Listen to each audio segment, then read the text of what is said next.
নমস্কার দর্শক বন্ধুরা, রে স্পোর্টসের পর্দায় আপনাদের সকলকে স্বাগত জানাই। এই মুহূর্তে আমি দাঁড়িয়ে রয়েছি ইস্টবেঙ্গল মাঠে। কলকাতা লিগের অত্যন্ত গুরুত্বপূর্ণ ম্যাচে ভবানীপুর এফসির বিরুদ্ধে 1-1 গোলে ড্র করলো ইস্টবেঙ্গল।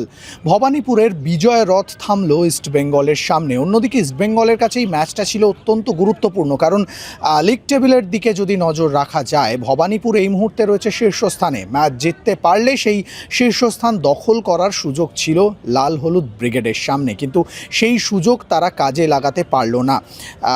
দ্বিতীয়ার্ধের শুরুতেই এগিয়ে যায় ভবানীপুর এফসি, যদিও তার 5 মিনিটের মধ্যেই সমতায় ফেরে ইস্টবেঙ্গল। তারপর একাধিক সুযোগ তৈরি করেও শেষ পর্যন্ত জয়সূচক গোলটি তুলে নিতে পারেনি লাল হলুদ ব্রিগেড।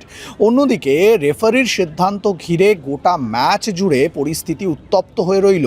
দুই দলের ডাগ আউটেই কার্ড দেখলেন দলের কোচ সহ সাপোর্ট স্টাফেরা। সেই সঙ্গে মাঠের কিছু সিদ্ধান্ত নিয়েও বিতর্ক যেন পিছু ছাড়ল না এই ম্যাচেও।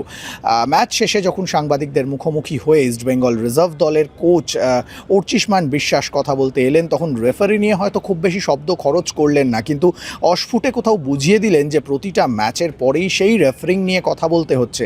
অন্যদিকে তিনি একথাও স্বীকার করলেন, ভবানীপুর এই লিগের অন্যতম শক্তিশালী দল এবং তাদের বিরুদ্ধে অবশ্যই জয়টা দরকার ছিল, কিন্তু সুযোগ বেশি তৈরি করেছে ইস্টবেঙ্গল, গোল করতে পারেনি। গোলের সুযোগ কাজে লাগানো দরকার ছিল। অন্যদিকে স্ট্রাইকারের যে অভাববোধ হচ্ছে, বিষ্ণু জেসিনটিকে মিস করছেন অর্চিষ্মান বিশ্বাস।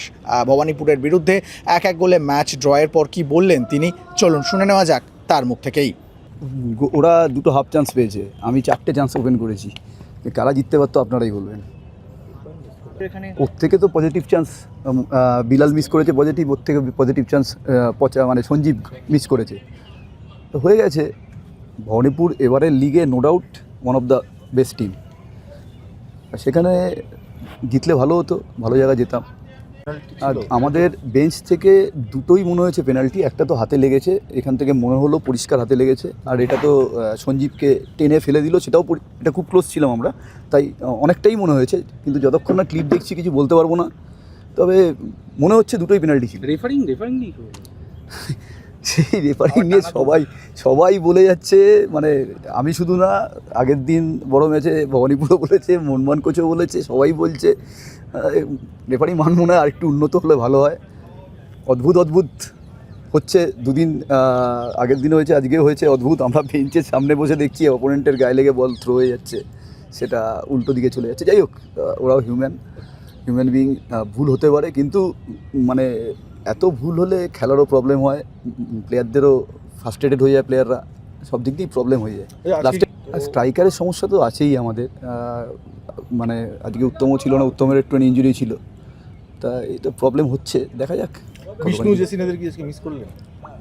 বিষ্ণু জেসিন তো থাকলে, মানে ওরা এখন যা ফুটবল খেলছে, থাকলে অবশ্যই টিমের উপকার হতো, কিন্তু ওটা তো মেন প্রায়োরিটি। দেখো, বিষ্ণু আর জেসিনকে আমরা প্রত্যেক দিনই চাই, কিন্তু আমাদেরও সবারই প্রায়োরিটি হচ্ছে ওই টিমটা, যে টুর্নামেন্ট চ্যাম্পিয়ন হোক বা ASL চ্যাম্পিয়ন হোক। সেই জন্য যদি আমাদের একটু স্যাক্রিফাইস করতে হবেই। ইস্টবেঙ্গল মাঠ থেকে সৌরভ মুখার্জি, রে স্পোর্টস।